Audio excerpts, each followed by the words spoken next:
Mais Dieu veut nous bénir. Dieu veut nous amener à comprendre que relever les défis, ce n'est pas une affaire aussi facile comme ça. Il faut être un chrétien qui est prêt à affronter la colère du diable, soit un chrétien qui est prêt à affronter alors la moquerie, la critique, soit un chrétien qui est prêt à découdre avec Satan. Sinon, vous ne pouvez pas s'en sortir dans votre défi, quoi. Voilà un peu ce que nous avons dit d'une manière d'emblée.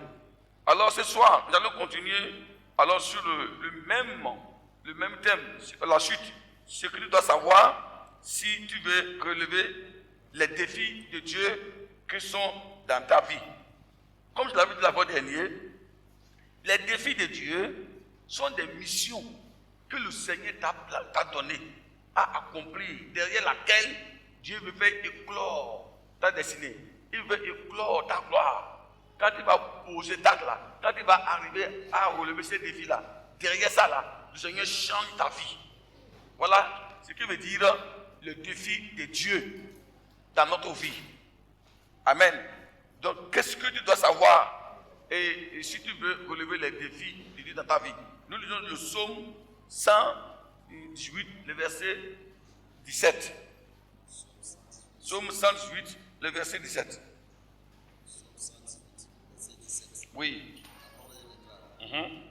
Je ne mourrai pas, je vivrai. Je raconterai les œuvres de l'Éternel. Amen. Merci beaucoup.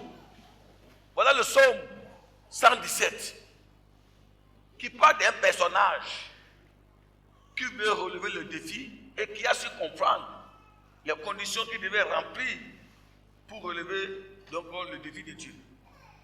Alléluia. Premièrement, dans ce passage, c'est David qui parle. C'est David qui cite, il dit qu'il ne mourra pas, qu'il y vivra. Qu'il y vivra et qu'il racontera alors les œuvres de l'Éternel dans sa vie. Dans quelles circonstances David parle ainsi? David parle ainsi lorsqu'il était confronté à un grand défi. Et devant son défi là, David a rencontré beaucoup de choses et il a compris aussi beaucoup de choses. Il est arrivé alors à saisir l'opportunité qu'il nous avait donnée pour relever le défi. Le premier mot qu'il a employé, la première phrase dit « Je ne mourrai pas, je vivrai ». Je ne mourrai pas, je vivrai. La première chose de savoir, c'est quoi? Lorsque le Seigneur te confie un défi, tu dois savoir que il y aura un esprit de mort qui tentera d'ôter ta vie. Tu dois savoir que l'esprit de mort va te confronter. Vous savez, l'esprit de mort est la dernière arme que Satan utilise pour te frapper, pour que tu n'aies plus une seconde chance à se relever. Quand quelqu'un pêche, il a la seconde chance à se relever. Il peut se confesser et avoir le pardon de ses péchés et continuer le travail. Mais si quelqu'un meurt, c'est fini.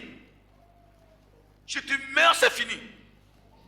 J'ai fait une remarque. Toutes les personnes bibliques que Dieu a confié des grandes missions, ils ont toujours de guerre. Ils sont allés à confronter l'esprit des morts. L'esprit des morts. Donc un chrétien qui n'est pas prêt à dire non à l'esprit de mort, à dominer l'esprit de mort de sa vie, finira voir que les défis que Dieu lui a confiés là ne sont plus là. Il ne peut pas. David avait un grand défi. Faire d'Israël un pays de paix.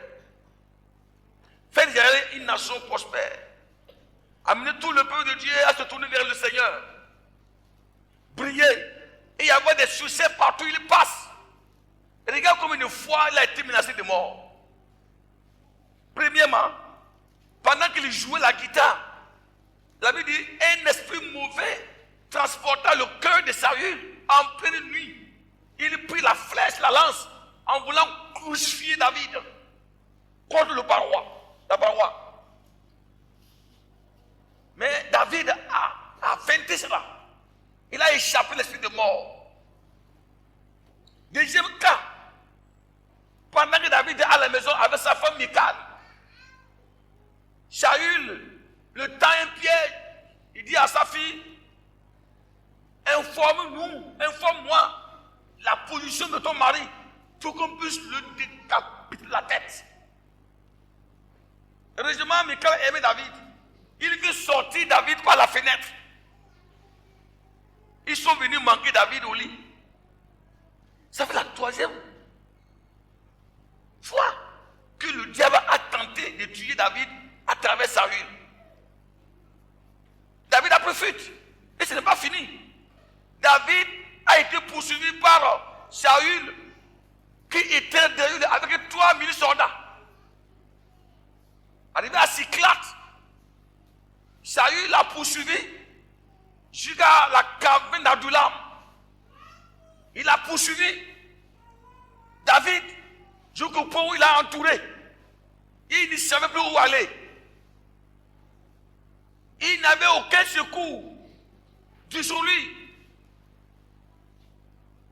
Dans certains psaumes, il est écrit: j'ai levé mes yeux vers les montagnes, d'où me viendra le secours. Le secours me vient de l'Éternel, qui a fait les cieux sur la terre. C'est vrai que le cantique est attribué souvent aux filles de Corée, mais David a traversé les mêmes situations.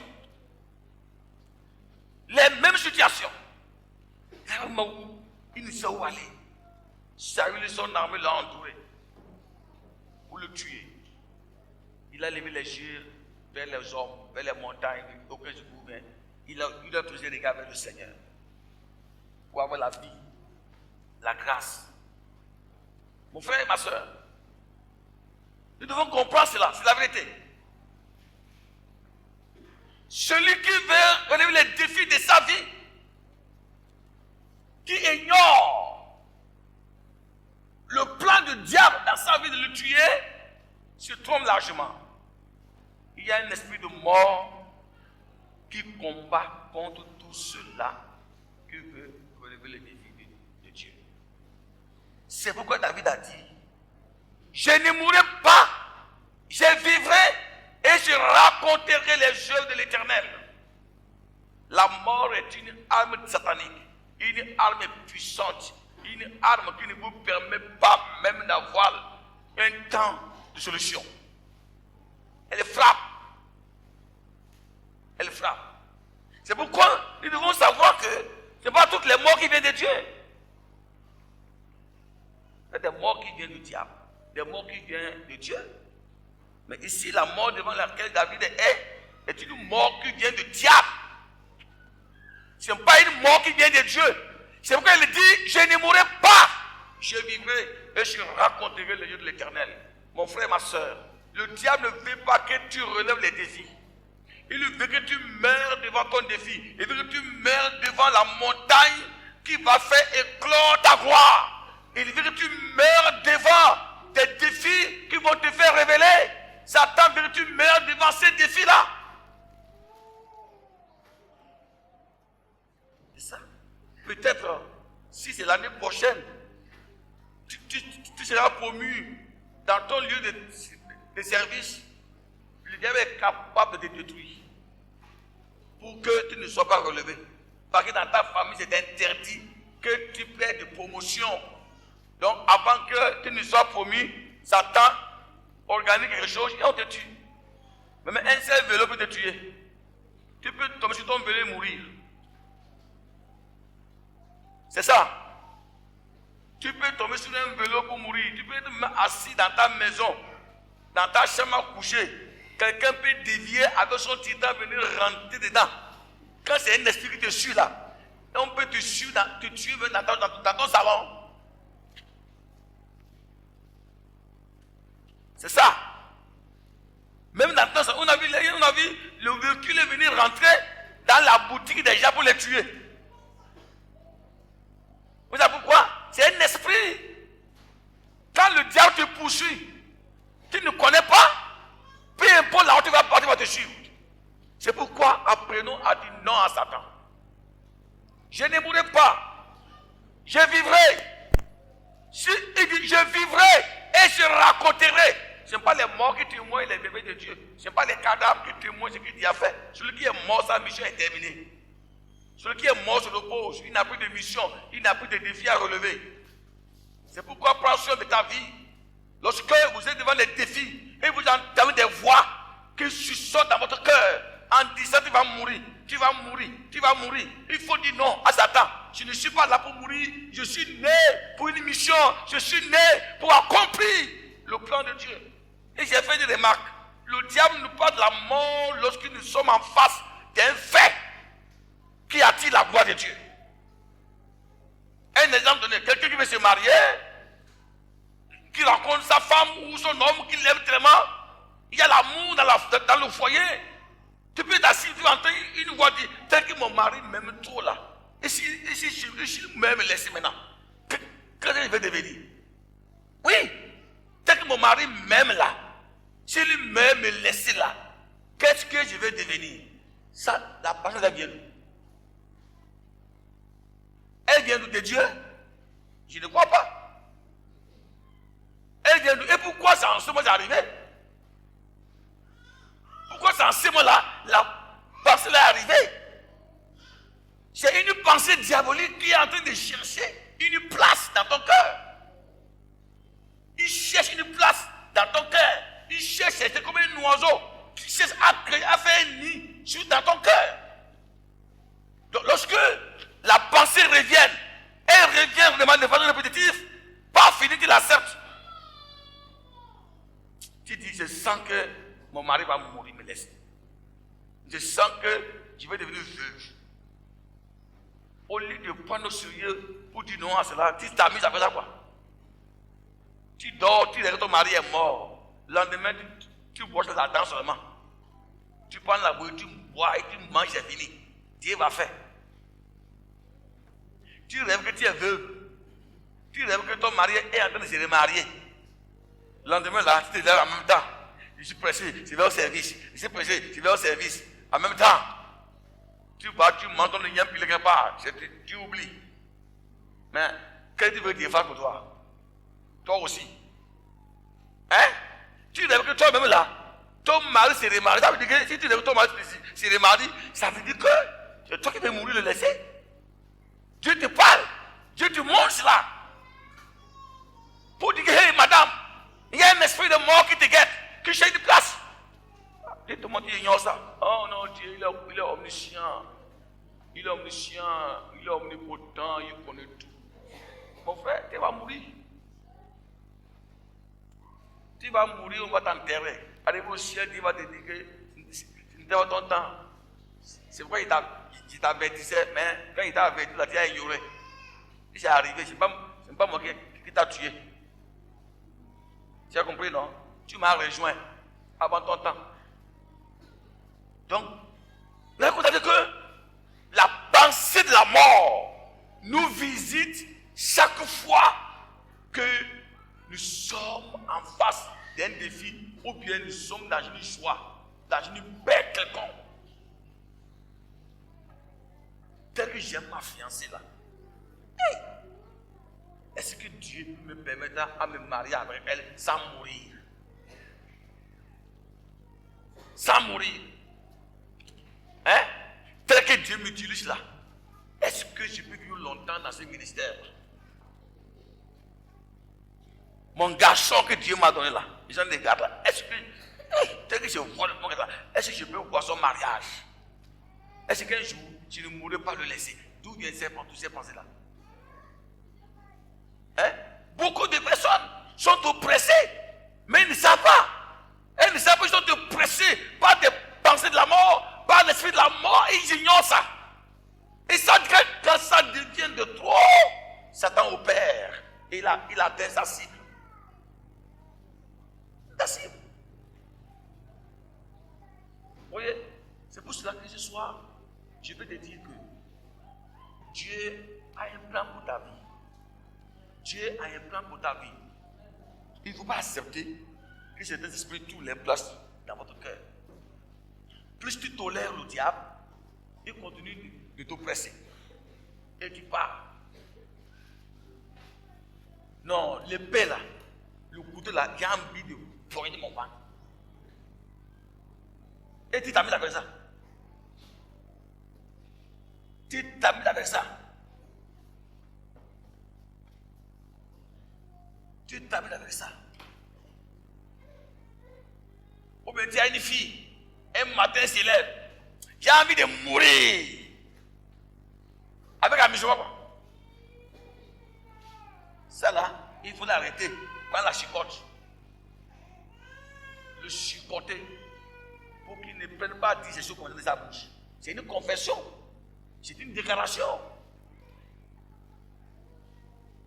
Donc, David dit non, qu'il ne mourra pas. Deuxième chose, tu dois savoir que c'est obligatoire pour toi de refuser les plans du diable dans ta vie. Il faut dire non. N'acceptez pas que les projets de Satan s'accomplissent dans votre vie. Celui qui veut relever les défis, qui n'apprend pas à refuser la volonté de Satan dans sa vie, finira par mourir devant ces défis. Quand David dit non, je ne mourrai pas, je vivrai.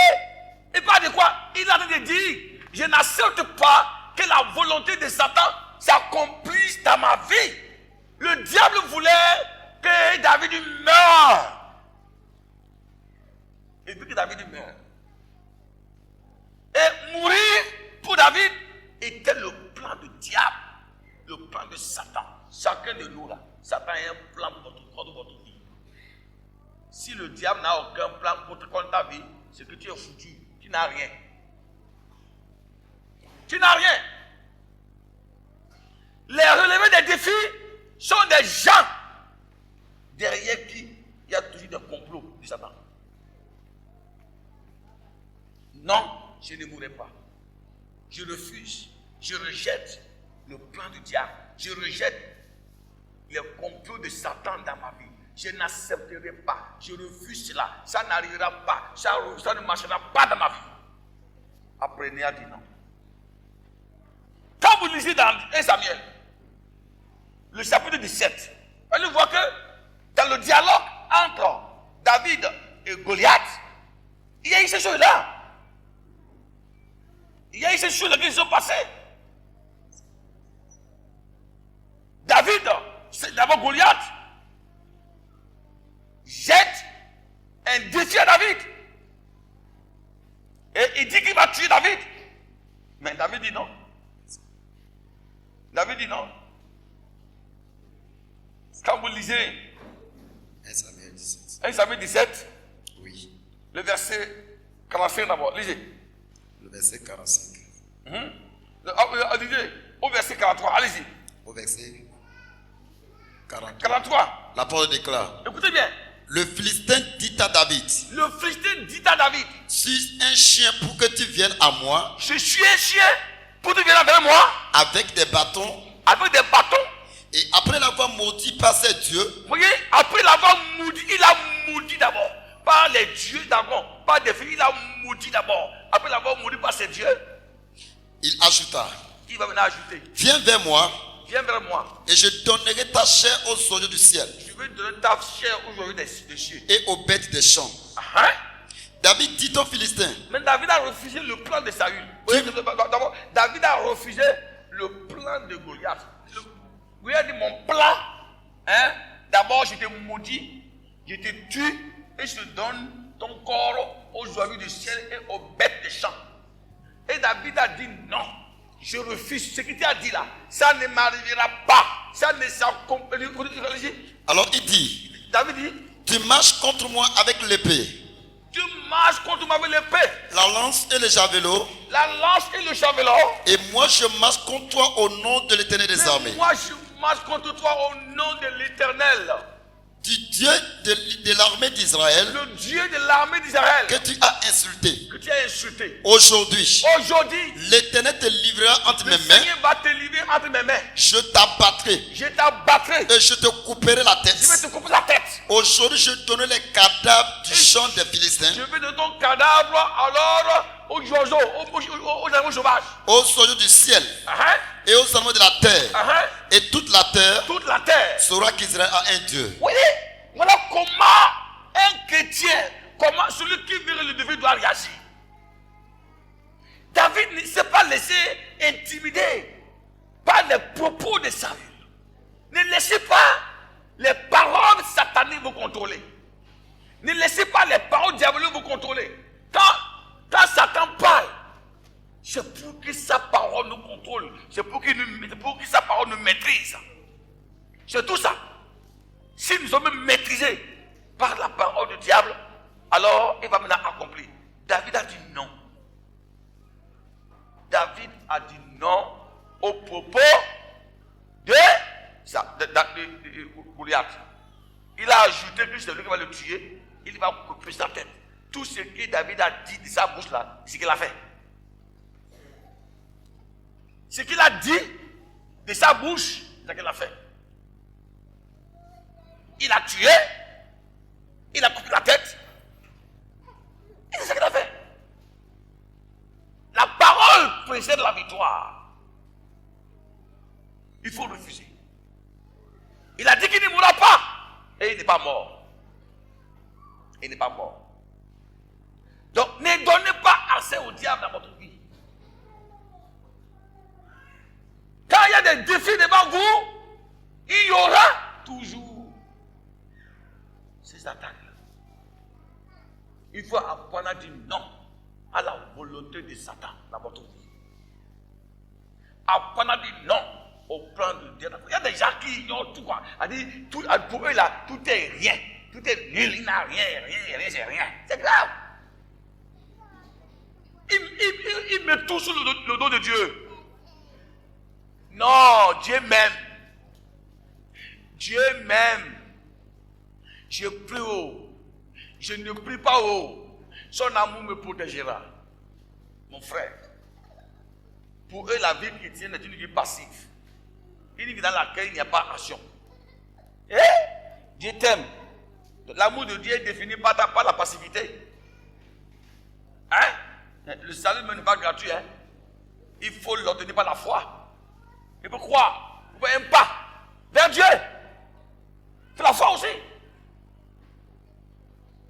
Hein? Priez sans cesse. Priez sans cesse. Veillez, priez. Ne dormez pas, a dit Jésus à ses disciples. Vous ne priez pas, le diable vous décapite la tête. C'est quoi? Non, Dieu en a voulu ainsi. Que son nom soit loué. Dieu est triste au ciel. Donc, votre départ, il est triste au ciel parce que tu n'as pas pu accomplir la mission qu'il t'a donnée. Il est triste au ciel même pour ça. Et tu dis, oh, que ton nom soit loué éternel. Tu as pris ça. C'est tout ça, c'est pas bon à entendre.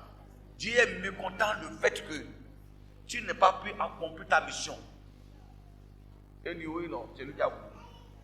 Donc, voilà. C'est lui de savoir. Il faut savoir que refuser le plan du Dieu dans ta vie est une obligation. Voilà. Le plan de Satan dans ta vie peut être des lois établies dans ta famille, des lois établies dans ton pays, des lois établies dans ton lieu de service, des lois qui Satan a établies pour dire bon, tous ceux qui viennent de cette famille-là doivent être sous le contrôle de la loi là. La loi là. Vous voyez ça? Donc, il faut dire non. Toi, tu es dans une famille. Tu as des enfants, des garçons, des filles, des jeunes pousses. Quand ils grandissent là, ce même esprit.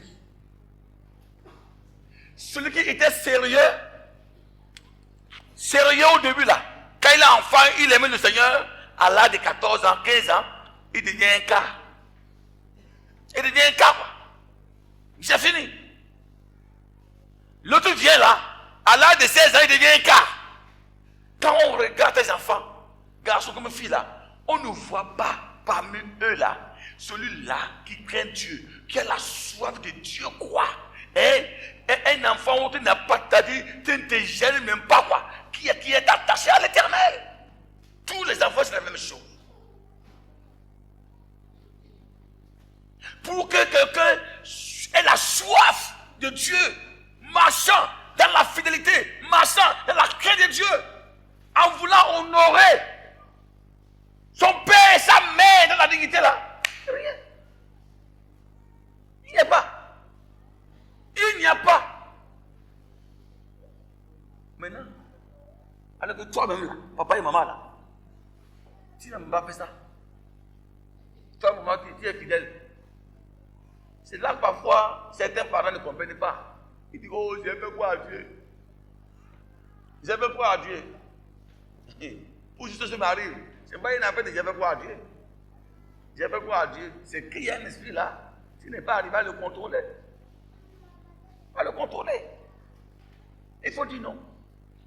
Il faut dire non. Cette fois-ci là. Cette fois-ci, c'est dans cette vie. Satan, il est l'heure que tu quittes ma maison. Démon, il est l'heure que tu quittes la maison. Sors de ma maison. Tu n'as plus de place ici. Désormais, cette maison appartient à Christ.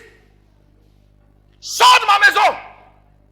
Ta volonté de voir ma vie détruite, ta volonté de voir mes enfants détruits, ta volonté de voir mon ministère détruit n'aura plus lieu. Sors. Vous s'amusez là. Vous s'amusez là. Garçons, fornicateurs, filles, fornicateurs, adolescents, fornicateurs.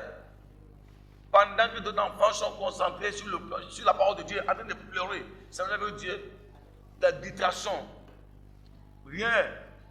Ça vous donne les mots de tête. Les mots de tête. Je vous dis que tu n'es pas arrivé à dire non à la volonté du diable. Satan est capable de dévier le plan. C'est-à-dire la détenir de votre enfant. Il est capable, au lieu que l'enfant devienne pasteur, il peut devenir un bandit. Oui. Celui qui est né pour servir Dieu, s'il ne le sert pas, il va servir le diable. Il n'y a pas. Servir le diable.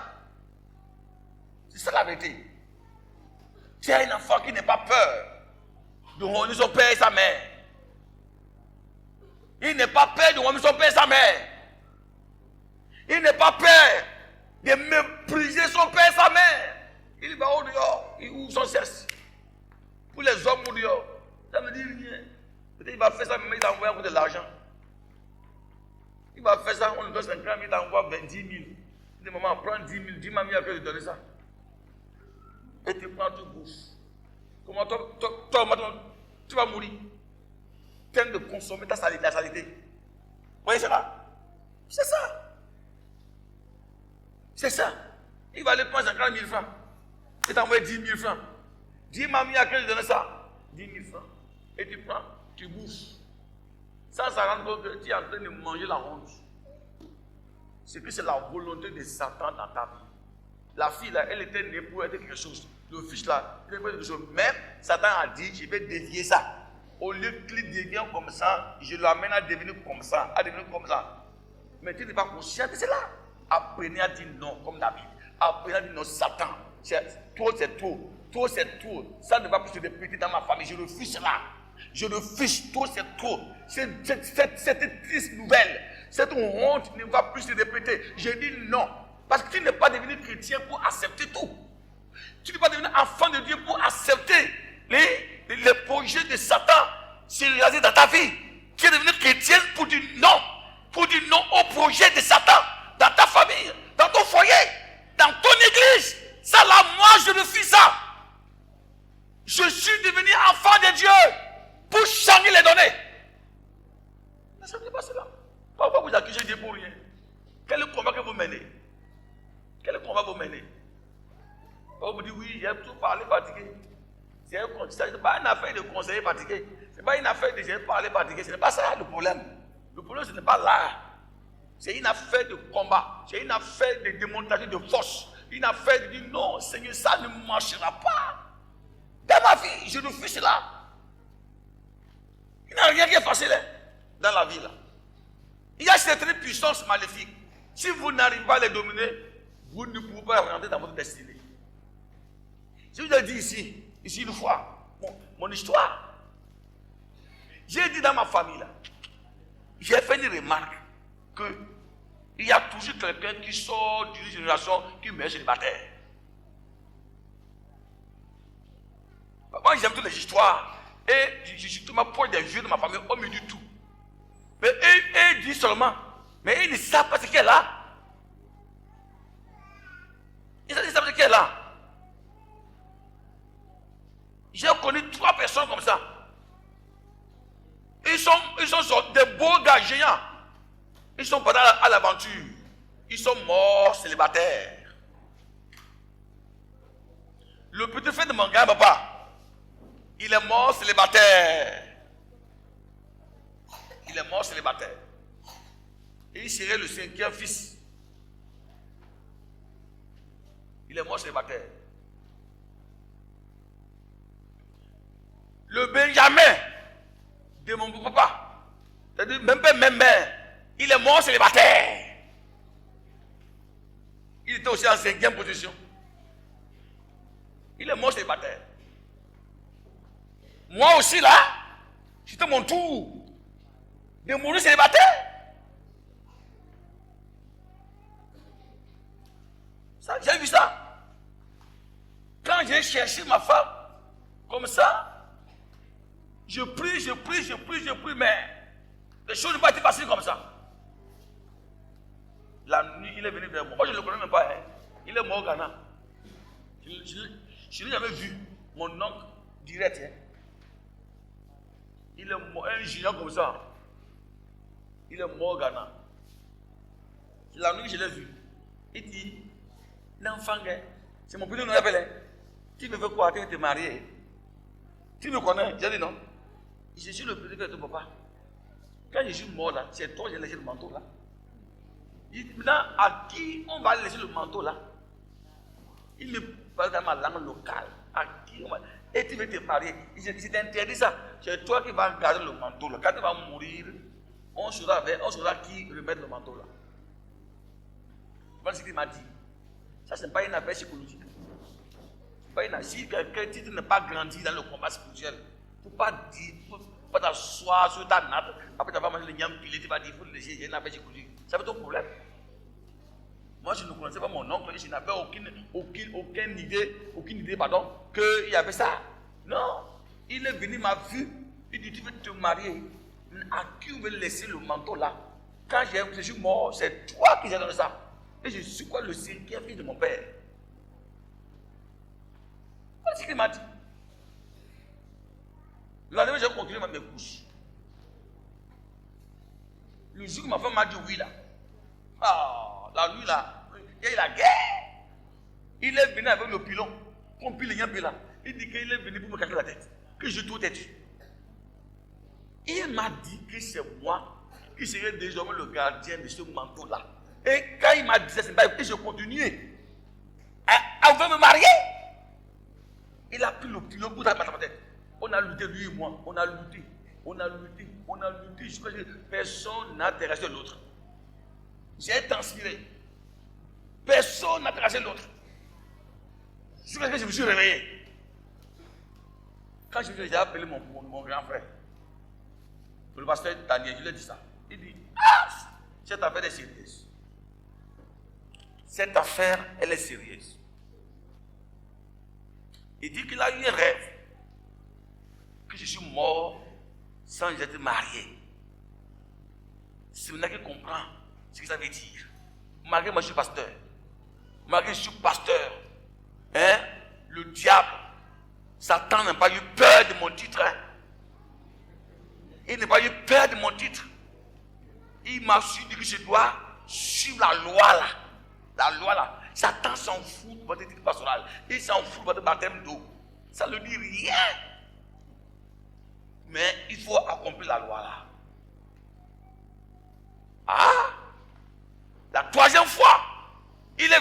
colère avec fouet. Qui va me surcoller d'abord avant de me lapider? On a lutté encore. On a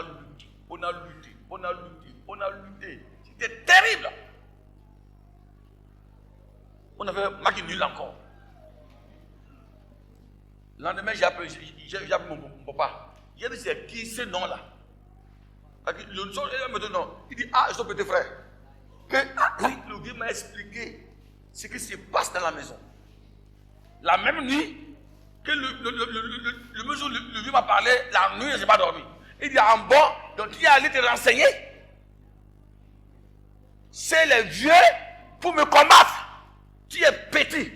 Et il a creusé un trou. Il a criblé le trou là, avec quelque chose de noir, un trou noir. Il dit, entre dedans. Entre. Avant le manteau. Je te dis, entre. Il a compté dans ma langue. Jusqu'à 3 fois, il dit, à la 3e fois, je veux dire entre. Il dit, entre. Je dis non, je n'entre pas. Ses yeux sont devenus rouges. Lui seul, il devient 3 personnes. Lui seul, c'est devenu rouge. Il a pris le manteau là pour mettre dans mon. J'ai enlevé le manteau là. Ah, la bagarre a commencé. On a lutté. Et j'ai vu mon grand frère apparaître dans mon genre là. Le grand frère. Lui, ensemble, on a lutté. Ensemble. On a lutté, on l'a terrassé. Et on l'a fait rentrer dans le trou lui-même qui a creusé là. Et j'ai déchiré le manteau. Après ça, mon mariage s'est précipité en même temps. Ça a vite accéléré. Tu veux te marier alors que tu n'as pas encore fini de défaire des lois. Tu veux avancer dans le ministère alors que tu n'as pas encore fini d'enlever les liens dans tes pieds. Tu porteras le titre de révérend. Mais quand on va voir ton visage, on ne verra rien.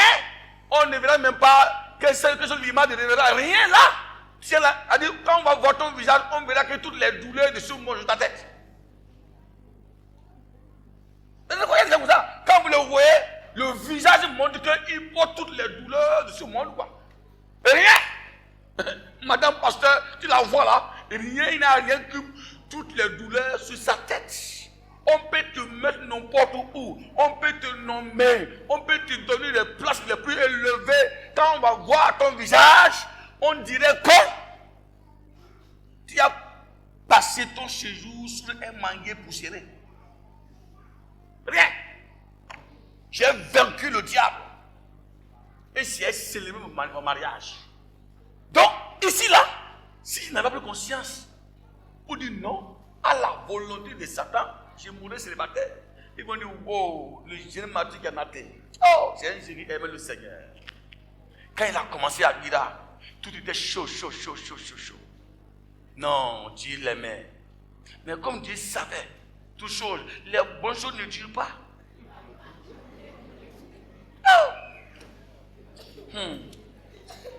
Dieu l'a envie de rappeler. Certains vont dire que c'est tellement Dieu voit que s'il fait encore des un peu dérailler.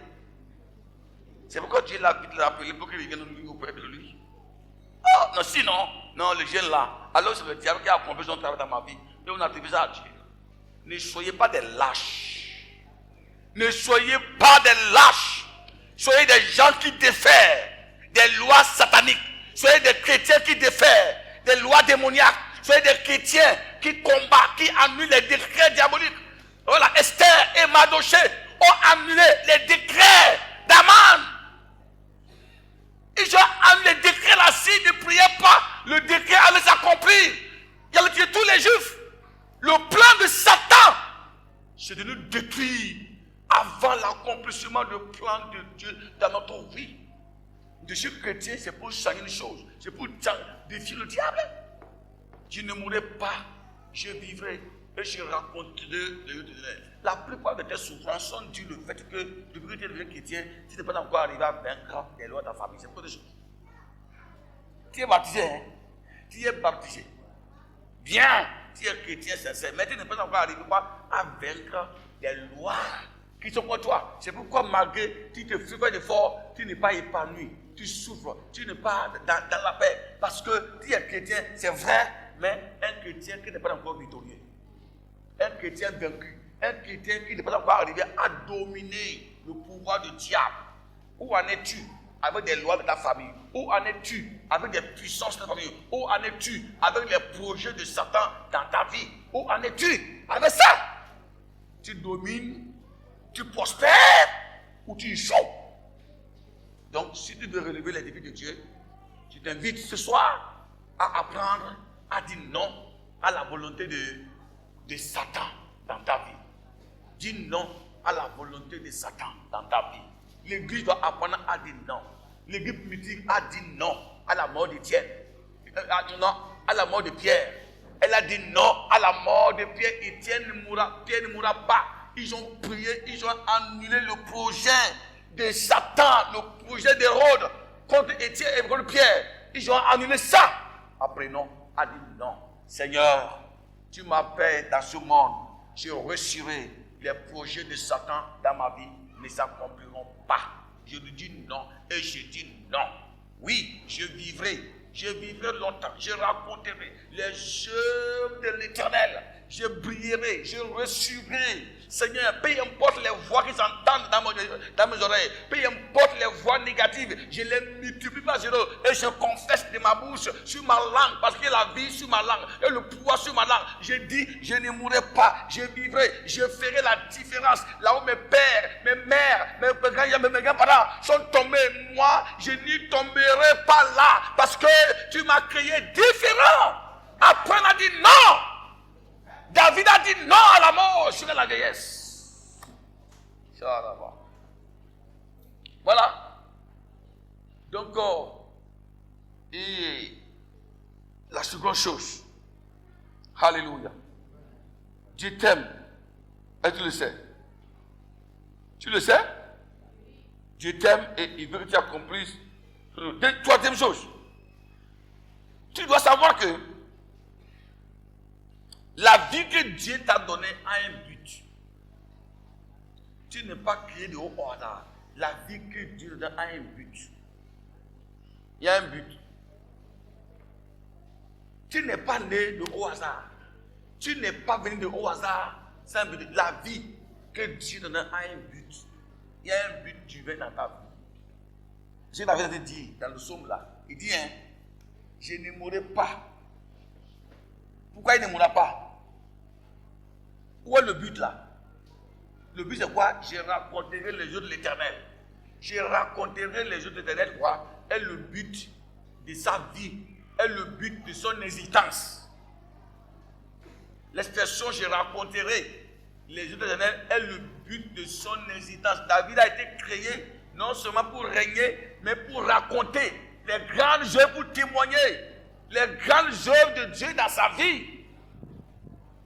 Ma soeur, si tu ne connais pas le but pour lequel tu es dans ce monde, tu vas mourir comme un chien.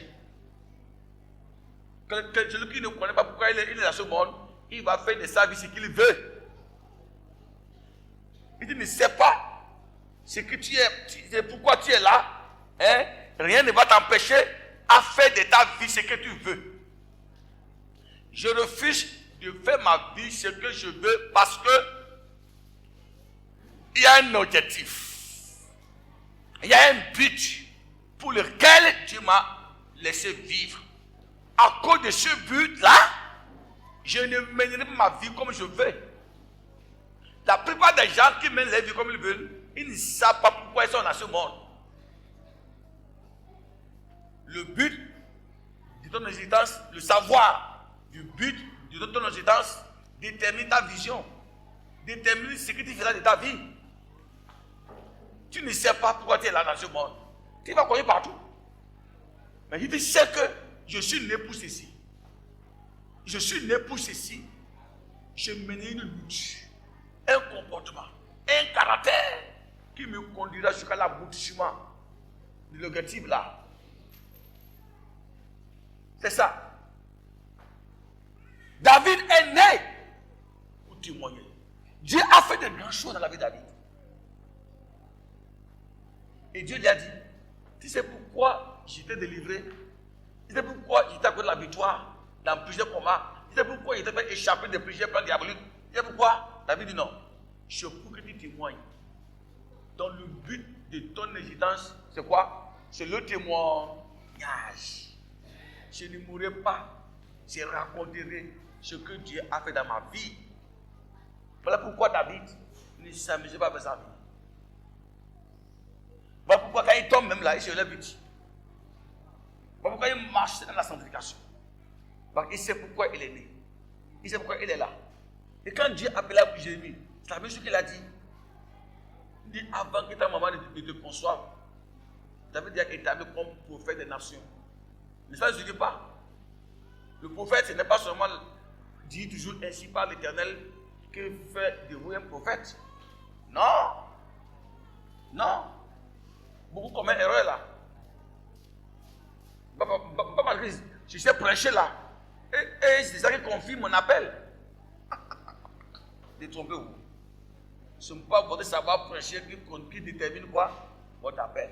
Ce n'est pas ton savoir chasser les démons qui détermine ton appel. Non. Loin de là.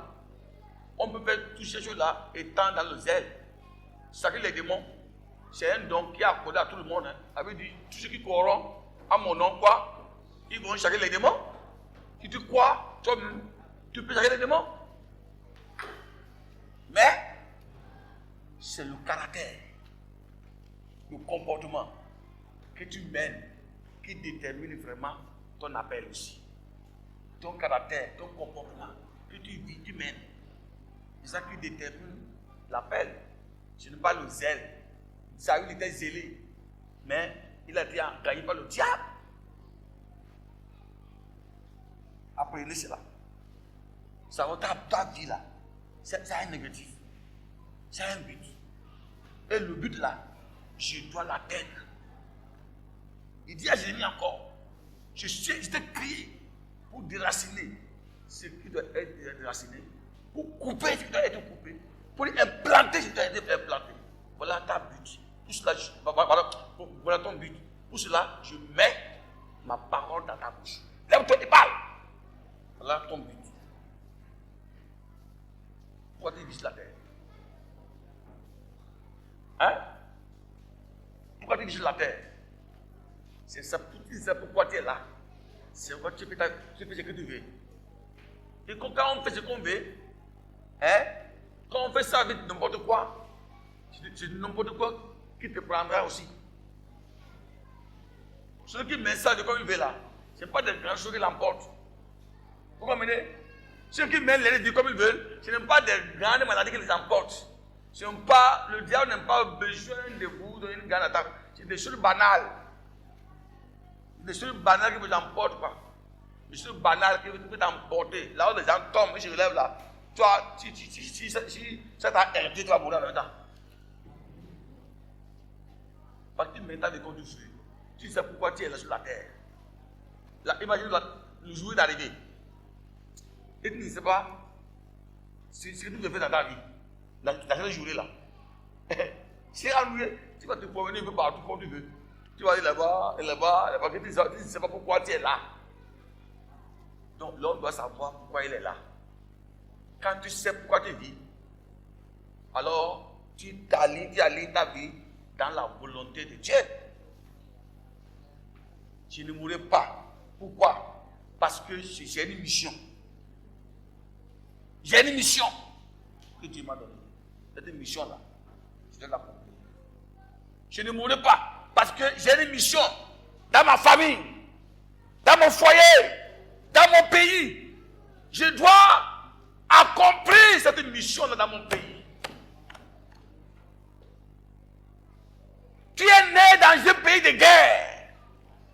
C'est que Dieu veut t'amener à accorder la paix. Tu es né dans une famille de mort. Dieu veut t'amener à chercher l'esprit de mort. Chaque fois qu'un enfant de Dieu met pied dans une maison, la vie doit être installée. La mission pour le but. Un jour, Dieu m'a dit, n'aie pas peur. Dieu m'a dit, n'aie pas peur dans ce village. Je t'ai amené ici pour que tu arrêtes le feu de la mort. À partir d'aujourd'hui, tu n'entendras plus les samedis soirs, les dimanches soirs, les cris de mort. Parce que je t'ai amené ici pour annuler ça. J'étais chez Rachel. Là, tous les vendredis soirs, un enfant doit mourir. Un petit village où tous les vendredis soirs, quelqu'un doit mourir. Je les crie. Oh, oh, oh, oh, ça c'est le plan du diable. Et il y a un arbre au nord du village. Sur cet arbre-là, quand je suis parti juste pour me promener, j'ai toujours un arbre attaché de plusieurs cadenas. Des cordes de 20 ans, des cordes de 30 ans, vieillis, et j'ai attaché là. Et pour aller sacrer au pied de cet arbre-là, il faut aller à minuit. Pour sacrer là, à minuit, à Girouet, en août, là on va pour sacrer, sans torche. Il y a une sentière, ils ont mis les pierres pour entourer là. Dieu m'a dit pourquoi il était monté là, je ne disais pas. C'est ta mission, tu es venu pour détruire ces choses-là. Il faut que chaque semaine, cette table boit le sang d'un bébé. Il faut que boive le sang d'un bébé. Tout ça là. Si tu ne savais pas c'est pourquoi je suis venu là. Si tu ne sais pas pourquoi tu es là, dans ce monde, tu ne pourras pas relever un défi dans ta vie. Si tu ne sais pas pourquoi tu es là dans ce monde-là, tu ne peux rien faire. Mais quand je suis dans le village, je vais prier le Seigneur. J'ai prié le Seigneur, Dieu a combattu le travail. J'ai prié, c'est le vendredi.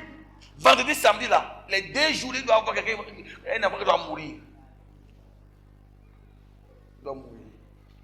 Il y a des choses bizarres qui se passaient. Ils ont coupé. Un jeune homme a cherché une fille. Entre eux, ils ont bagarré. Et l'autre jeune homme a cherché des amis. Ils ont tué le jeune là. Ils ont coupé sa viande. Ils ont mis dans une bassine. Ben déposé dans la cour de ses parents. Toi, tu es un pasteur. Tu vis dans un tel village. Tu penses que c'est pour rien? Tu penses que c'est pour rien? C'est pas pour rien. Ça veut dire que tu dois faire quelque chose. Est-ce que tu peux te permettre de faire n'importe quoi? À coups derrière les filles du village.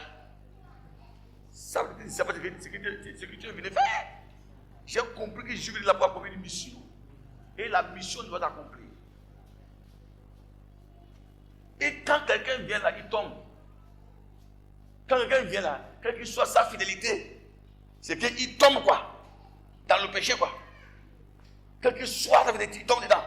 Alors, c'est comme si c'est par là, on t'accueille. Et c'est fini pour toi, tu deviens leur ami. C'est ça. Moi, j'ai allé au marché de Dougassa. Le soir, il devait revenir. Et il y a une fille du village, en même temps, il a couru. Il dit, pasteur, tu vas où? Vous avez dit oui. Il faut me remorquer. Il n'y avait aucun colis derrière ma moto. J'ai pris 500 francs. Je ne veux pas un taxi pour rentrer. C'est la vigilance. Je devais rien faire avec elle. Mais quand je vais venir dans le village, les gens me verront célibataire avec une fille derrière. C'est que j'ai fini. C'est fini pour ça. Parfois, quand on dit certaines choses ne sont pas bonnes à faire, ce n'est pas que tu vas faire. Quand on dit péché aussi là, le péché, ce n'est pas commettre l'acte. C'est le mauvais témoignage que vous donnez aux gens à travers votre comportement. Quel est mon témoignage dans ce milieu-là? J'ai prié le Seigneur. Quel est mon témoignage dans mon quartier? Quel est mon témoignage dans mon foyer? Quel est mon témoignage dans ma concession? Quel est mon témoignage dans mon pays? J'étais un jeune exemplaire. Le jeudi, j'ai prié. Parce que quelqu'un devait mourir le vendredi. Dieu m'a dit à mon ça. J'ai prié le jeudi. Toute la nuit, jusqu'à l'aube le vendredi matin. Le lendemain encore, je ne pouvais pas prier. La nuit, j'entends les chiens qui aboient vers là-bas. Wouh! Wouh! Dans la forêt. J'ai dit aujourd'hui. Les chiens aboient. Moi-même là, je suis le chien de Dieu. On va voir. J'ai dit non au diable. J'ai crié, j'ai prié du Seigneur. Toutes les voix, la voix des démons qui boivent le sang est condamnée. J'ai prié le Seigneur. Dieu agit puissamment.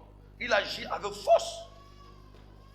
Mais quand j'ai prié la nuit, je revenais de la maison, de l'église, avec Madeleine, on regarde la lampe. J'ai vu un vieillard qui était couché dans le carrefour. Nuit, avec la peau de mouton. Elle a mis la pochette, ses cuisses. Et sur les orteils, le feu sort.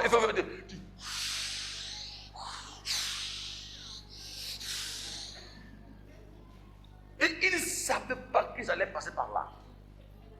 Aïe, aïe, aïe, aïe. Il faut que Dieu t'amène d'abord à traverser les zones interdites. Il faut apprendre à aller dans les zones interdites. Ils ne savaient pas qu'ils allaient passer par là. Madeleine était devant avec la torche. Il dit, hé, Gabriel! Il dit, quoi, tu es là. Viens derrière moi alors. Viens derrière moi. Toi, tu regardes la lampe, tu as peur. Il dit, viens derrière moi. Elle allait derrière moi. Ici, j'allais devant. Je marche. Le sorcier là, il est là. Je laisse salir à Mariba. Il y a des mecs qui sont là-bas. Il m'a. Tout de suite, le feu était éteint. Le feu de Satan ne peut pas résister devant le feu de Dieu. Est-ce que vous ne comprenez pas? Le feu de Satan ne peut pas résister devant le feu de Dieu. Le feu là s'est éteint en même temps. Il a mis la main, la peau, la bouche, je courais. Il tremblait. Bon. Je rentre à la maison. À peine j'arrive à la maison, je vais ouvrir la porte. Je trouve 3 aiguilles perpendiculaires qui sont là au portail avec la queue. Tout ça là. J'ai pris j'ai ramassé ça. J'ai pris la lampe. J'ai versé le pétrole. J'ai prié. J'ai boulé ça. Et quand je dors, je vois un enfant qu'ils ont mis sur l'autel en plein égorgé. L'enfant criait. Sa maman n'était pas là, ni son père. Dans ma maison, je suis parti. J'ai pris l'enfant de mes 2 mains. Je l'ai arraché de l'autel. Et je l'ai remis à sa mère. Le lendemain matin, la guerre a commencé. J'ai reçu la visite de 3 personnes, des représentants de féticheurs. Ce qui me racontaient que j'étais envoyé par le chef de me raconter.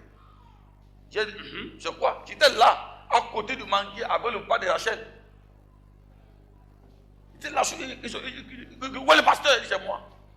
Il dit, donc, ce que je suis venu faire dans ce village n'est pas normal. Qu'ils sont venus me mettre en garde. Je ne suis pas le premier pasteur. Qu'ils ont connu des pasteurs qui aiment la paix. Des pasteurs qui aiment la paix. Que je ne suis pas un homme de paix. Que ce village est un village de paix. Et il ne veut pas de problème. Je ne suis pas venu apporter la paix. Alors, je dois savoir qu'il y aura la guerre ici. J'ai compris que, effectivement, il n'y a pas la paix dans les camps. Il n'aura pas la paix dans le camp de Satan. Il n'aura pas la paix. S'il n'y a pas la paix, s'il y avait un grand sorcier, un grand méchant, dans ta famille, dans ton voyage là, je déclare, il n'aura pas la paix qu'il cherche là. Alléluia! Il n'aura pas la paix dans le camp de Satan. Parce que la paix du diable, c'est la mort des âmes innocentes. La paix de Satan, c'est boire le sang. La paix des sorciers, c'est détruire des vies. J'ai dit, il n'aura pas de paix. Il a fini de faire le bruit. Et j'étais là, calme. Le pasteur, la sœur me regardait. Je n'ai rien dit, aucun mot. J'étais là, ils ont crié sur moi. Après, ils sont partis. Et un est revenu pour dire, bon, le chef a dit qu'on va signer un accord de paix. Que depuis que je suis venu là, il n'arrive pas à confondre les cris de lamentation des morts et mes prières là. Que les vendredis, ils entendent des prières à l'église. Les gens parlent en prière, ils ne comprennent pas. Et quand ils prient comme ça, toute la terre tremble. Ils n'arrivent pas à dormir. Donc, ils veulent faire la différence entre quand quelqu'un meurt là, il veut savoir si quelqu'un est mort. Il veut savoir la différence. J'ai compris que c'est le bébé qui s'est arraché la nuit là, qui provoque la colère. Il dit qu'il n'y a plus de paix dans le village. Je ne suis pas venu dans la paix. Déjà dit quoi? Je ne suis pas venu apporter la paix. C'est pourquoi vous devez savoir, quand Jésus parle de contexte, il y a des gens qui disent la Bible là, ils interprètent mal. Déjà dit quoi? Je ne suis pas venu apporter la paix, mais la guerre. Il ne parle pas de quelle guerre? Il ne parle pas de la guerre physique là. Il parle de cela. Je ne suis pas venu apporter la paix. Je suis venu apporter la guerre dans le camp de Satan. La guerre dans le monde des ténèbres. La guerre, parce que la loi de votre famille qui vous domine là, je suis venu te donner l'Esprit de Dieu. Quand l'Esprit de Dieu va te saisir, tu vas s'opposer à cette loi-là. Donc il y aura la guerre. La guerre. C'était sérieux, une bataille rude. Une bataille rude. Il ne veut plus ça. Il ne veut plus entendre veiller prier. Ni parler en langue. Il ne veut plus ça. Quand vous voyez Satan, un endroit où les hommes sont contre la prière, les hommes sont contre le parler en langue, les hommes sont contre le feu, le feu de Dieu, il faut savoir que Satan est là. Voilà. La prière n'est pas de méthode, mes amis. On peut faire une prière silencieuse, on peut faire une prière à haute voix, on peut faire une prière de combat, ça dépend. Le contexte dans lequel le Saint-Esprit vous a plongé, il n'est pas une méthode pour la prière. Voilà. C'est le Saint-Esprit qui nous balance partout. Il veut de nous. Voilà. Je suis venu apporter le malheur dans leur camp. Et c'est fini. Parce que tout a commencé. Parce qu'au début là, j'étais à l'enterrement d'un jeune, d'un enfant. J'étais à l'enterrement. Et moi, j'étais là en tant qu'autorité de Dieu. Et Dieu m'a dit, tu vois ce qui va. On met l'enfant dans le tombe. Rien nu comme ça. Je dis, tu as vu ça? Et dans mon cœur, j'entends une voix qui dit, je n'étais pas envoyé ici pour enterrer les enfants. Tu t'es envoyé pour donner la vie. Ah, ça m'a touché. Je n'étais pas envoyé pour enterrer les cadavres, mais j'étais envoyé pour donner la vie aux gens. La mission de l'église, ce n'est pas pour enterrer. Ce n'est pas pour enterrer les pasteurs. Ce n'est pas pour enterrer les diacres. Ce n'est pas pour enterrer les jeunes. Ce n'est pas pour enterrer les enfants, les femmes enceintes. Non. La mission de l'église, c'est de donner la vie, de libérer ceux qui sont condamnés, de donner la grâce à vivre, de libérer les condamnés, de libérer ceux qui sont à la veille de leur mort. C'est ça la mission de l'église. Comprenez ça, mes amis, mes frères et sœurs. C'est vrai, quand le temps de quelqu'un arrive, la personne peut partir dans les bonnes conditions. On ne dit pas. Mais nous devons comprendre que la vision de la mission de l'église, c'est de sauver ceux qui sont en danger. De dire non, Satan, tu ne prendras pas ma soeur. Satan, tu ne prendras pas mon frère. J'ai dit non. Ces âmes-là étaient là innocents. Mais nous autres, j'ai prié. Vendredi, il n'y a plus de pleurs. Vendredi, il n'y a plus de pleurs. Il n'y a plus de cris de lamentation. Tout a cessé. Et les gens combattent témoigner dans la bouche. Les gens passent. Ils disent, c'est un jour mondial à la chasse. Il ne faut pas à la chasse. Il a vu une réunion dans la bouche. Les gens sont en train de parler. Il dit, depuis que le jeune là est venu dans le village là, il prie pas une langue, on ne comprend pas. Il n'y a plus de mort. Hein? Il n'y a plus de mort. Il n'y a plus de mort. Ils savent que je suis allé consulter où là, à Djougou. Ils ont dit que c'est leur ancêtre qui avait promis la paix là qui est revenu. C'est lui qui est revenu et que désormais, il faut que le village fasse ensemble, païens, chrétiens, musulmans. Si tu es du village, il faut que tu apportes un sacrifice pour donner alors à l'ancêtre. C'est moi qui suis devenu l'ancêtre maintenant. Quand Dieu veut te bénir, il ne parle pas toutes les voix pour te bénir. Hein? Il ne parle pas toutes les voix pour te bénir. Quand Dieu veut te lever là, il ne parle pas toutes les voix pour te bénir. Je suis assis là un matin, je vois les gens amènent un sang de maïs, igname, cabri, mouton. Je ne savais pas qu'ils sont en train de donner ça à leurs ancêtres. Alléluia! C'est ça notre mission, mes frères et sœurs. Alléluia! Tous les païens. Je vous dis, les païens, même quand j'ai fini même ma mission là-bas, je suis venu pour les païens ont quitté là-bas pour venir me donner encore des cadeaux ici. Les païens quittent là-bas parce que l'ancêtre est là. Parce qu'ils sont calculés, ils ont dit, d'abord, pourquoi j'ai un ancêtre? Le fétiche a révélé que pourquoi? D'abord, il est là, il n'est pas marié. Il n'est pas de femme. Deuxièmement, on ne le voit jamais avec une fille. Une femme, il est là comme ça. Troisièmement, lui là, il parle. Et quand il parle des choses, ça s'accomplit. Ça s'accomplit. l'hôpital. Qui n'est pas à l'hôpital? J'ai demandé où est l'hôpital. On m'a amené à l'ouest du village. C'est qui c'est ici? J'ai dit, Seigneur, que l'hôpital vienne ici. Après moi, la mère de Nigue est venue, ils ont fait centre de santé là. Devant moi là. Maintenant, comment? Donc, pas conséquent, j'ai devenu quoi? L'ancêtre, le revenant. Donc, il faut qu'il m'amène quoi? Des sacs de maïs, donc cela. Ils m'ont donné ça. Et ma maison était remplie de la nourriture, des viandes. J'étais rempli. Et c'est ça que Dieu a voulu me faire dans ce village-là. Oh, je ne vais jamais oublier ce village-là parce que Dieu m'a fait là le roi. Il m'a fait là le roi de ce village-là. Parce que je suis arrivé quoi? À relever le défi. Tu ne peux pas connaître ce que Dieu veut faire à travers toi si tu n'arrives pas à vaincre, à défaire. Éternel roi. Si tu t'amènes, on t'amène dans un milieu, dans un village, il faut d'abord dominer, l'expliquer là, avant de savoir qu'est-ce que Dieu veut que tu fasses là.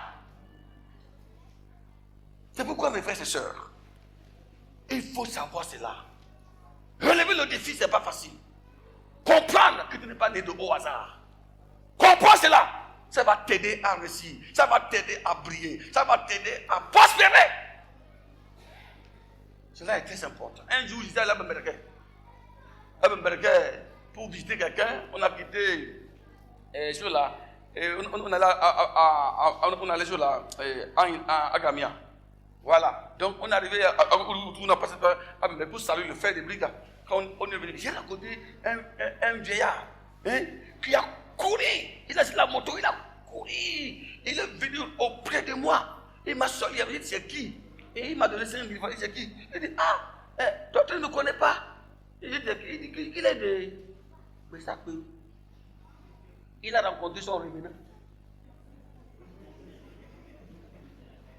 Il faut qu'il le fasse. Alléluia. Dieu veut te sauver. Dieu veut t'amener à changer des choses. Tu n'es pas dans cette église pour rien. Je veux conclure pour dire que lorsque Dieu, tu veux te relever un défi, tu dois savoir que ta vision doit être différente que les autres. Amen. C'est la fin ça. Tu dois savoir que ta vision doit être quoi? Doit être différente que celle des autres. Si tu vois la même chose que les autres, c'est que tu ne peux rien faire dans ta vie. Ta vision doit être différente que celle des autres. Quand vous lisez dans 1 Samuel 17, dans l'histoire de la bataille entre David et Goliath, tout a commencé par la vision. Tout a commencé par la manière de voir. Les soldats de Saül voient Goliath un géant grand. Ils ont décrit ce qu'il porte, son épée, tout ça là. Mais David regarde quoi? David, lui, il ne voit pas comme ça. Il voit autrement.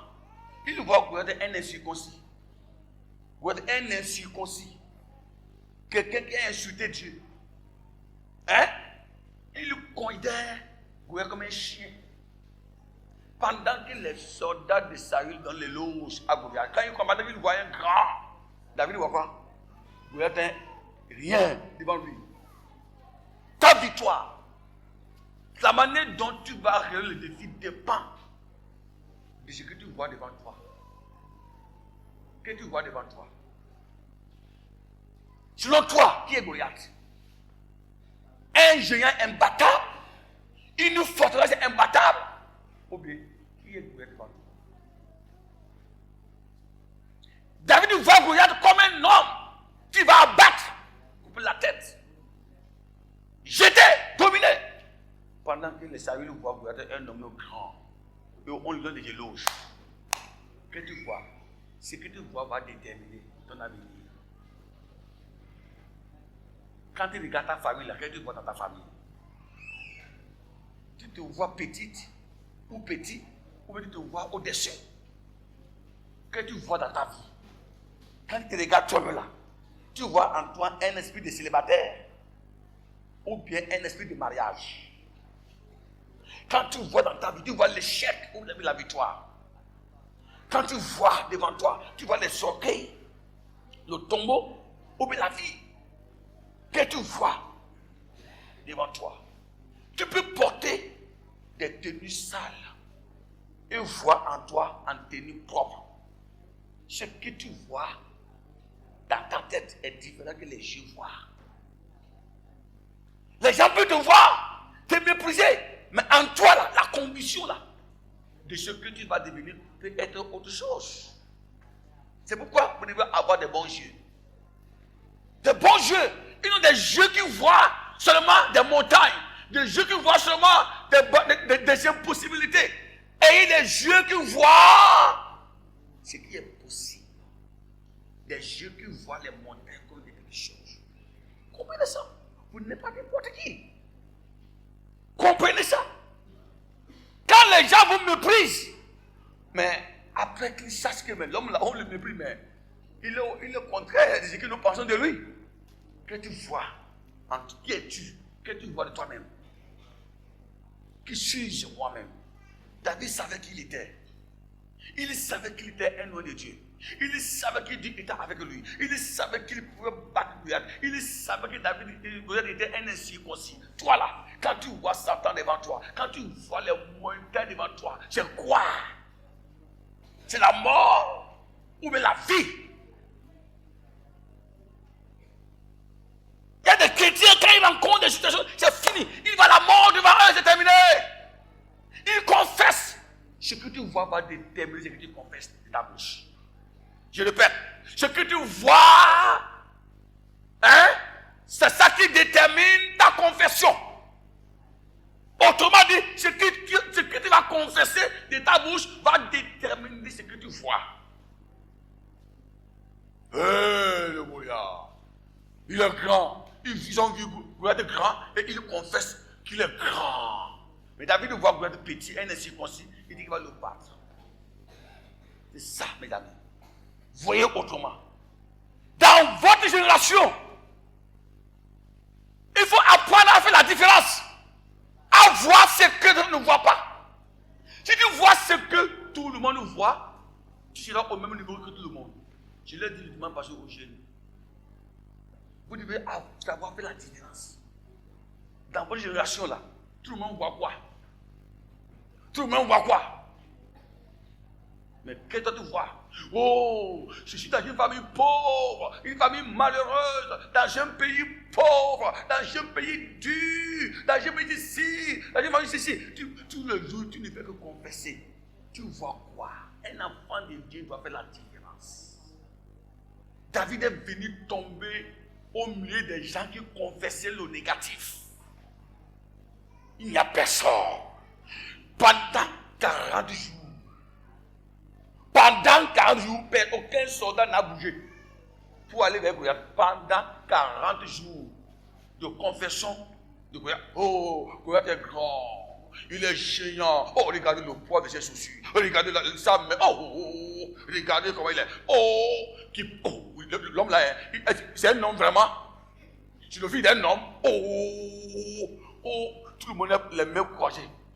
Pendant 40 jours. Pendant 40 jours, personne n'a vu l'autre côté de Goliath. Aïe, aïe, aïe. Personne n'a vu la petitesse de Goliath. Personne n'a vu son incirconcision. Personne n'a vu la vie charnelle de Goliath. Personne n'a vu sa faiblesse. Personne n'a vu Dieu. Personne n'a vu la puissance de Dieu au-dessus de Goliath. Tout le monde voit un Goliath dangereux, un Satan dangereux. Qu'est-ce que tu vois devant toi, mon frère, ma soeur?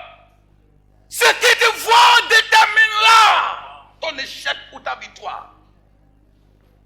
Ce que tu vois déterminera ton échec ou ta victoire. David il les a calmés tous. Il dit, calmez-vous. Oh, j'aime ça. Il dit, regardez bien. Un homme qui est différent là. Il dit, quand il vient là, il dit, calmez-vous. Calmez-vous. C'est comme un entraîneur.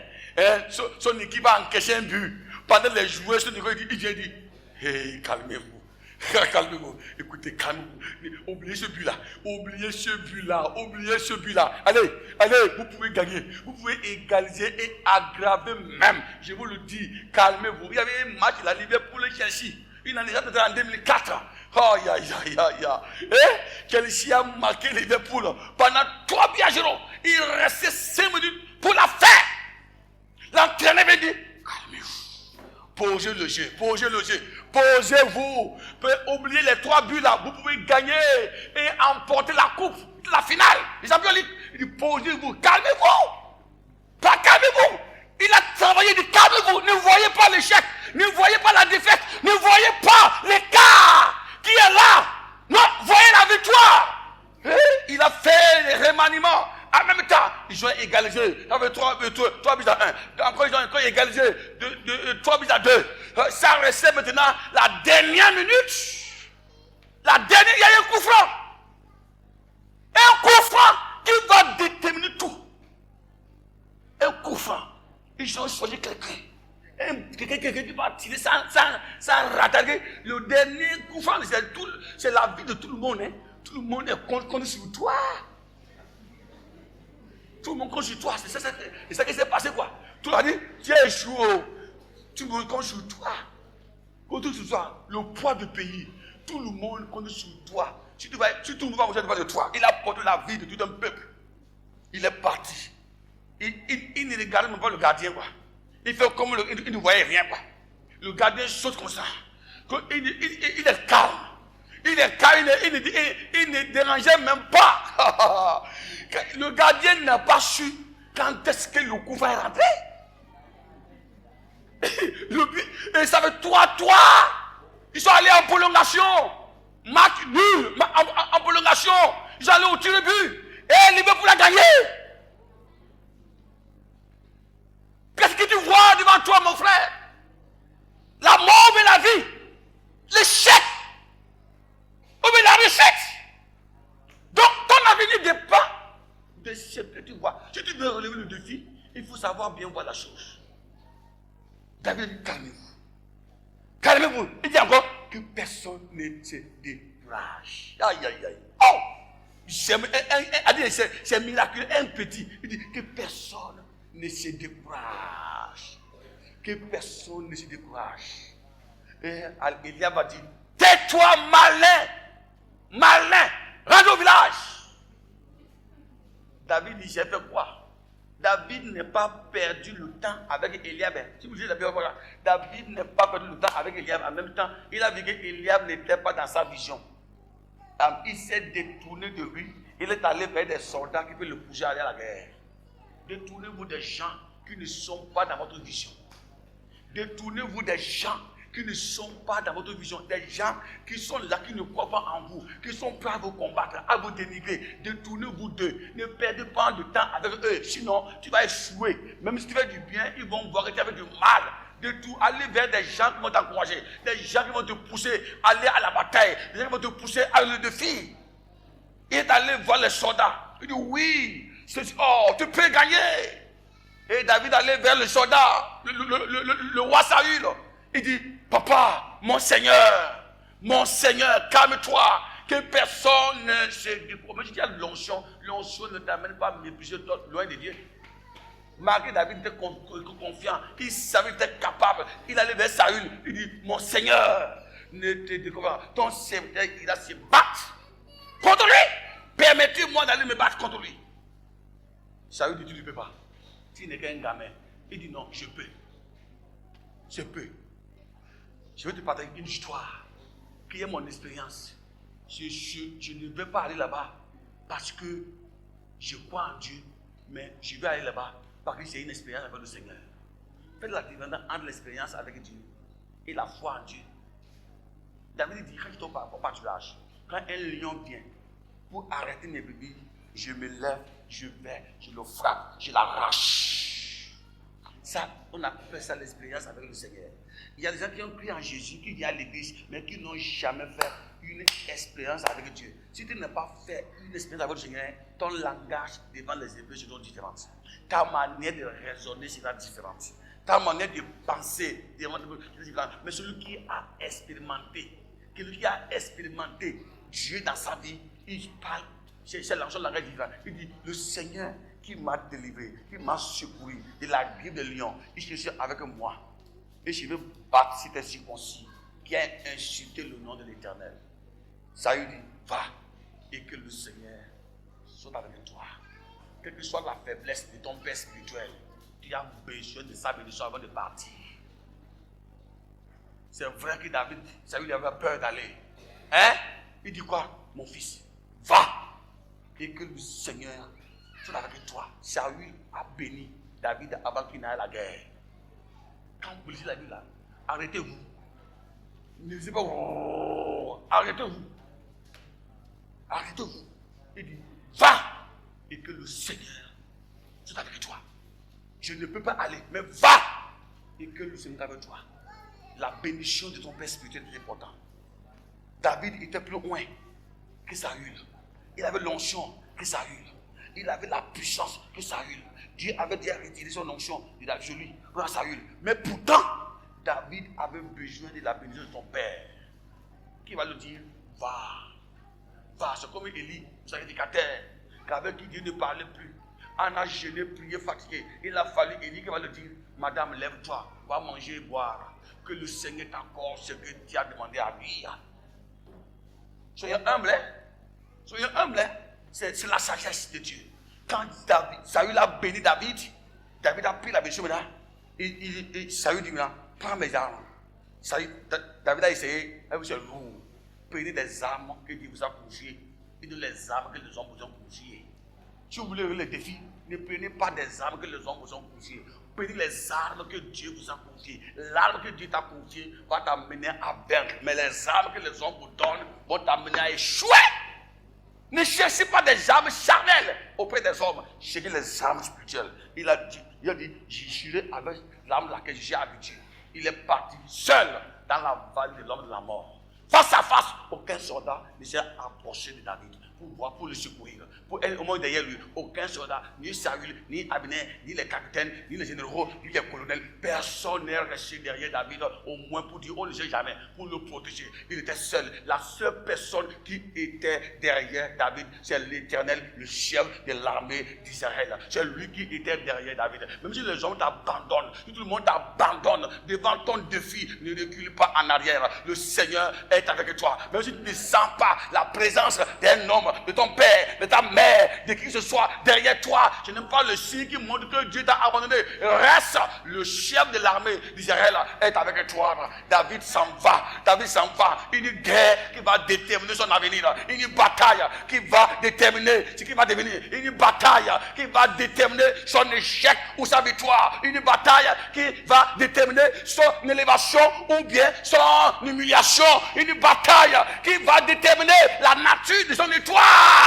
Une bataille qui va déterminer son avenir. La vallée de l'homme de la mort. Il était seul contre un Goliath bien habillé, bien armé, avec son épée. Il était seul dans la bataille. Il n'y avait personne derrière David. Il arrivera un temps où tu seras seul devant ton bataille, de ta bataille. Il arrivera un temps où tu seras seul devant la guerre. Seul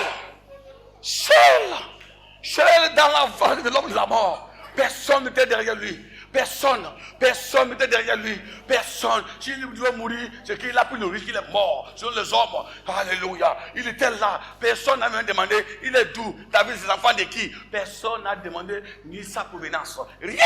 Il est parti. Quand il est prêt à le défi, quand il veut rentrer, quand il veut travailler pour le sacrifier, personne ne veut savoir d'où tu viens. Les gens aiment fuir les dangers. Les gens aiment fuir les sacrifices.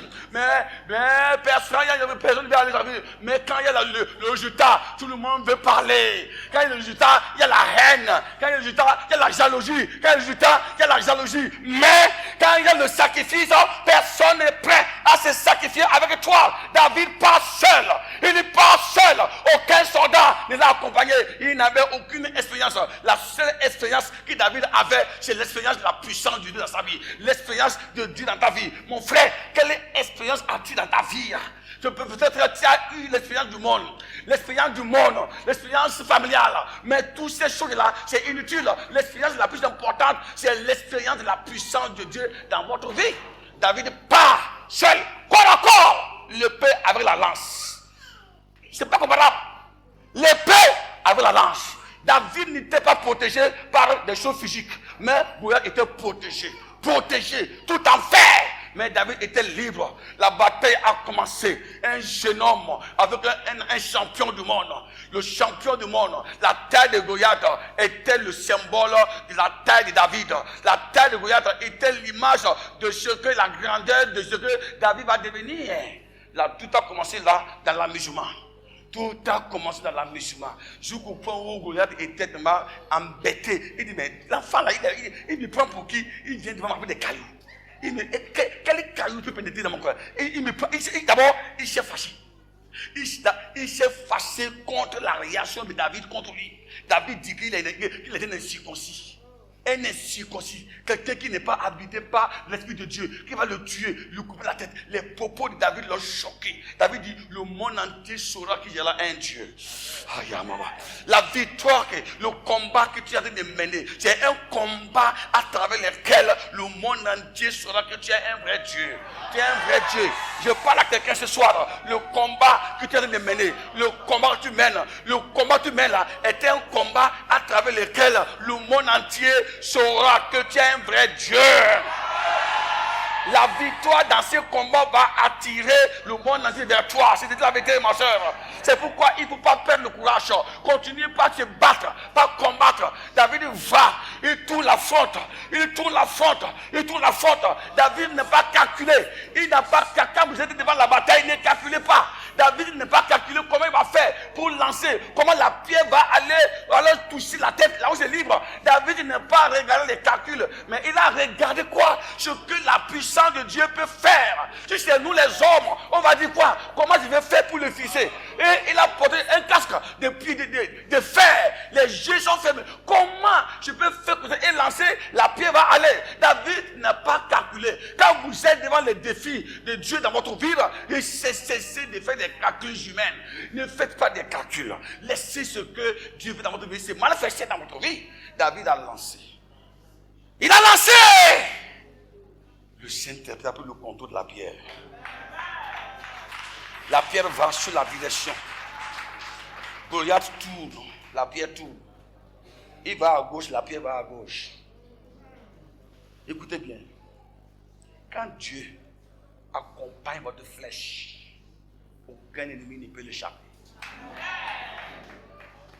Quand Dieu accompagne ta prière, c'est-à-dire la langue de David là, la pierre là, c'est le symbole de ta prière. Quand Dieu est dans votre prière, quand les mots de prononcent de la prière sont guidés par l'Esprit de Dieu, ce mot-là doit atteindre les cibles. Ce soir, vous êtes fêté. La petite partie qui lui permettait de voir là, c'est là où la pierre est allée. Et la pierre n'est pas seulement tapée, c'est tapé, ça allait en profondeur. Dans la tête. Goliath n'a pas eu le temps de faire des mouvements. Il est tombé sur la bouche.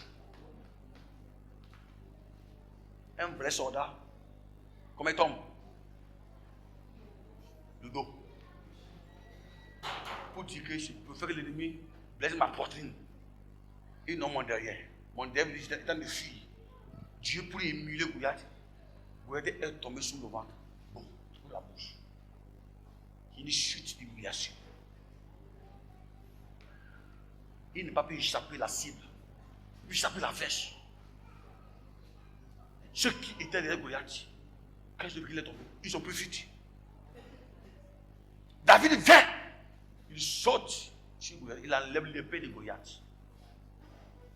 Il prend l'épée là. Il a pris les deux mains. Et il a coupé la tête de Goliath. Une grosse tête. Il a ramassé la tête là. Dans ses deux bras. Le sang coule. Il marche en soldat. Il va dans le camp d'Israël. Il monte. Il sort de la vallée. Il monte avec la tête de Goliath. Toute l'armée d'Israël regardait. David vint. Il dit au roi d'Israël, Saül, voilà aujourd'hui la tête de celui qui te fait la terreur. Prends la tête.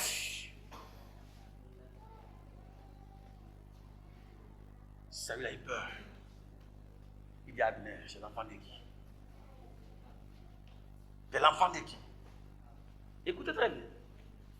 Ce n'est pas ton habillement qui va mettre les gens à demander après toi. Ce n'est pas ton habillement, ni ton argent. Non.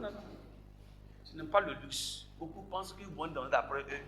S'ils font des lèvres, les rouges aux lèvres, il porte des choses pour attirer l'attention des gens. C'est une révélation négative. Tu peux ne pas avoir de bons témoins. Hein? Et les gens vont demander d'après toi, c'est l'enfant de qui? Ça dépend de ce que tu tiens dans ta main. Ce que tu tiens dans ta main va amener les gens à dire c'est l'enfant de qui?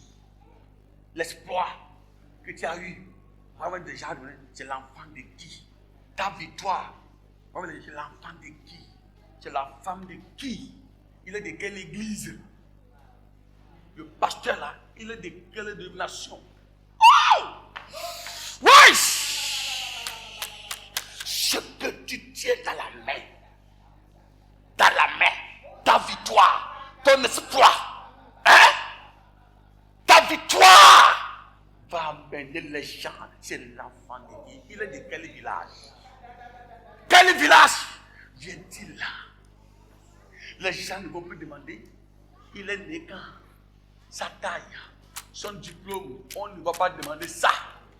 Non. Non, il va dire, ton diplôme c'est quoi? Quel bac? Quel niveau? Les gens ils vont demander, tu viens d'où? C'est l'enfant de qui?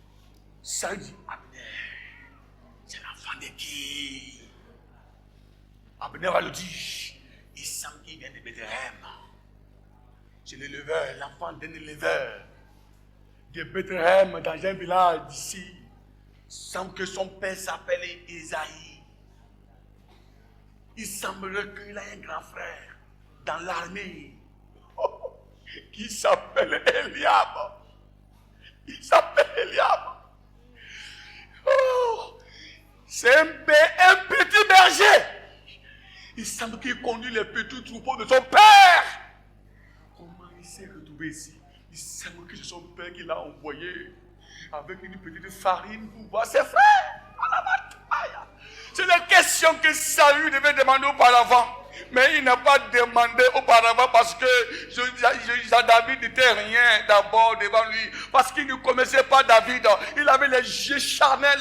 Il ne voyait pas ce qui était dans David. Il y a les gens qui ne peuvent pas découvrir ce qui est en toi pour le moment. Ils ne voient pas ce que Dieu a mis en toi. C'est pourquoi ils ne vous respectent pas. Si tu ne vois pas ce qui est en moi, si tu ne vois Dieu, ne trouve pas les yeux à voir ce qui est en moi, tu ne peux pas me respecter. Tu ne peux pas m'honorer. Tu ne peux pas ton temps même à mépriser des hommes que Dieu a placés pour te lever. Tu ne peux pas ton temps même à critiquer, à parler mal contre des enfants, contre les hommes que Dieu a moi-même pour te bénir. Mais parce que tu es aveugle, tu ne vois rien. Tu penses qu'ils sont égaux avec toi. Nous ne sommes pas parfois égaux. Parce que parfois, Dieu fait la différence. Il met en nous un dépôt qui fait la différence. David n'avait pas demandé à David, c'est l'enfant de qui veut faire la guerre. C'était le meilleur moment qu'il doit demander ça. C'est l'enfant de qui est courageux, qui fait la guerre. Il n'a pas demandé, malgré que David a donné le témoignage, la manière dont il a vaincu. Alors, les lions de la forêt, Saül n'a pas demandé, c'est l'enfant de qui? Il était vite. Saül était vite. Si tu es vite, tu vas passer à côté des canaux de ta bénédiction. Tu vas passer à côté des hommes que Dieu a placés pour te bénir. Tu vas passer à côté parce que les gens te voient loin, alors que c'est là que Dieu a blindé pour te bénir là à côté de toi. Et c'est lui qui t'est en train de détruire, même sans le savoir. Oh, je sens la douleur dans mon cœur parce que je sens parmi vous des gens qui sont en train de détruire des personnes qui Dieu a moins pour les bénir, pour les libérer. Vous êtes en train de détruire parce que vous ne voyez rien. C'est la victoire de David qui a ouvert les yeux à Saül. Il dit c'est l'enfant de qui là? Il vient de quel village? Est-ce que tu peux permettre à quelqu'un d'aller à la guerre sans d'abord demander d'où il vient? Mais pourtant il a permis de le faire sans demander d'où il vient. Hein? Un intrus qui n'était pas dans l'armée et qui l'a permis d'aller à la guerre sans demander d'où il vient. Et c'est après la victoire qu'il demande. C'est l'enfant de qui? Il vient d'où? C'est Bethléem. Son père était un éleveur. Il s'est lui un petit berger qui conduit les troupeaux de son père. Son père l'aura envoyé pour voir ses frères ici dans le champ de bataille. Laisse-moi te dire quelque chose. Aujourd'hui, personne ne veut savoir qui tu es. C'est pour un temps. Personne ne veut savoir qui tu es. C'est pour un temps. Personne ne veut demander même qui tu es. C'est pour un temps. Ma soeur, c'est pour un temps. Mon frère, c'est pour un temps. Aujourd'hui, même dans ta famille, dans ton village, même parfois dans l'église, personne ne veut savoir qui tu es. C'est pour un temps. Mais le jour qu'on te verra avec la tête de Goliath dans tes bras, ils vont demander qui es-tu, qui es-tu, qui es-tu. Ils vont demander, tu verras les gens courir derrière toi parce qu'ils verront ta victoire. Tu auras des espoirs, des victoires qui vont changer ta destinée. Alléluia. Il y aura des victoires qui vont faire éclore ta révélation, vont faire éclore ton étoile. David, sa gloire, c'est éclore devant Goliath. Le roi Goliath, Saül était obligé de demander, c'est l'enfant de qui? Je vois, un jour viendra, les gens vont te demander, qui es-tu? Qui es-tu? Qui est ton père? Qui est ta mère? Qui est ton pasteur? Qui est ta femme? Qui est ton mari? Ça va venir, ça va venir. Ça va venir. Si ça tarde aujourd'hui, c'est parce que jusqu'à présent, ton Goliath est encore debout devant toi. C'est ça par la maman. Quelque chose se passe là dans ta vie.